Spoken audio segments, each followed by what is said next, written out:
Le Bellingham Time a encore frappé les amis pour le Real Madrid. Le Real, à la 94e minute, s'en est encore mis à Jude Bellingham qui, en renard des surfaces, comme j'aime tellement le dire, a délivré le Real. Et finalement, le Real va s'imposer 1-0 contre l'Union Berlin. À la 94e minute, les amis. Retenez bien cette minute-là. Je suis parti dans mon élan, mais avant toute chose, j'espère que vous allez tous et toutes bien. Depuis la dernière fois, moi, comme vous le voyez, je pète la forme, mais je commence un peu à être inquiet pour le Real. Parce que, et je vais y venir là tout de suite, on s'est encore remis, enfin du moins on s'en est remis plutôt, à Bellingham de nouveau qui va inscrire le but de la victoire. Mais faut aussi rappeler que le bloc défensif de l'Union Berlin était assez compact et très regroupé. Dites-vous bien que le Real a eu beaucoup d'occasions. Joselu en première mi-temps, en seconde mi-temps, Rodrigo, beaucoup d'occasions, mais le bloc de l'Union Berlin était vraiment très compact. Alors, pour vous dire la vérité, j'ai pas regardé le match parce que je pensais qu'il allait se dérouler à 21h, mais en fait non. Il s'est déroulé à 19h, donc j'ai regardé un petit peu le débrief sur Beansport là, et c'est vrai que c'était pas évident quoi. Pour le Real, qui a eu des opportunités, comme je le disais, assez fréquentes, mais face à un groupe aussi solide et compact que l'Union Berlin, ça passait pas. Surtout qu'en plus, c'est l'Union Berlin qui aura la première opportunité intéressante du match. Dès la deuxième minute de jeu, Antonio Rudiger est obligé d'intervenir de manière spontanée et avec autorité, sans commettre de faute. Et ça, il l'a très bien fait dès le début du match. Mais par la suite, c'est le Real qui va avoir davantage les opportunités, largement plus que l'Union Berlin qui, en fait, ne voulait vraiment que défendre. J'avais l'impression, quoi. Clairement. C'était vraiment de l'attaque-défense, quoi, si on peut dire ça comme ça. Mais au final, l'Union Berlin a craqué à la dernière minute, enfin l'avant-dernière minute, grâce à une frappe de Federico Valverde, qui va être repoussé dans un premier temps par le gardien, il me semble.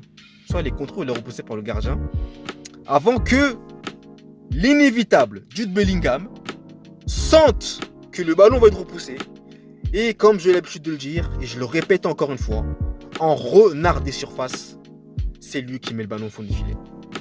Et qui délivre le Real Madrid, qui a bien galéré à gagner ce match. Mais moi j'aimerais quand même dire que ça commence un peu à être inquiétant. Je trouve quand même qu'on compte un peu trop sur Bellingham. Voilà. Je pense que nos attaquants, je pense que Joselu, Rodrigo dans ces moments-là devraient davantage être plus réalistes devant les buts. Clairement.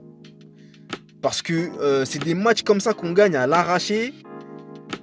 Doutez-vous bien que l'énergie qui a été dépensée, il faudra dépenser la même dimanche qui arrive contre l'Atlético de Madrid. Et là, c'est le derby de Madrid. Donc, voilà. C'est un premier derby qui peut nous permettre de monter un peu en régime et surtout de montrer que c'est nous les patrons. Mais au vu du match contre l'Union Berlin où on a essuyé beaucoup d'efforts, dites-vous bien qu'on va être fatigué. Enfin, il y a quand même des jours de repos. Ça, j'en démords pas. Mais c'est vrai que des matchs comme ça, qu'on gagne à l'arraché, ça commence un peu à être fatigant, quoi. Surtout à s'en remettre à chaque fois à Jude Bellingham qui marque toujours le but fatidique. C'est bien, hein, c'est très bien, je suis content.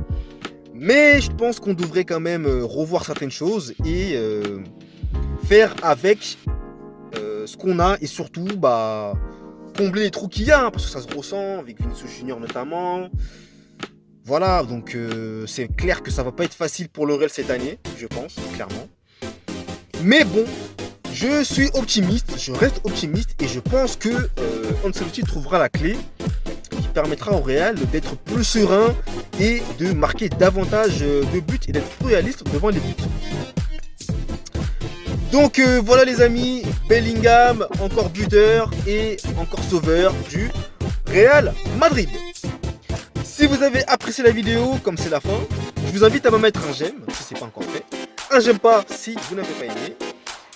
Je vous invite aussi à suivre l'intégralité de mes réseaux sociaux ainsi que mon e-book que j'ai récemment mis à jour qui retrace le parcours semé d'embûches et les aventures qu'il a vécues durant son enfance. Lionel Messi. Donc je vous invite à aller le consulter dans la barre de description qui se trouve qui se trouve en fait tout simplement si vous déroulez le menu. Je sais pas si on peut dire ça comme ça. Et puis n'hésitez pas aussi à vous abonner à la chaîne YouTube si ce n'est pas encore fait. Et nous on se retrouve très vite pour une nouvelle vidéo. Allez, peace.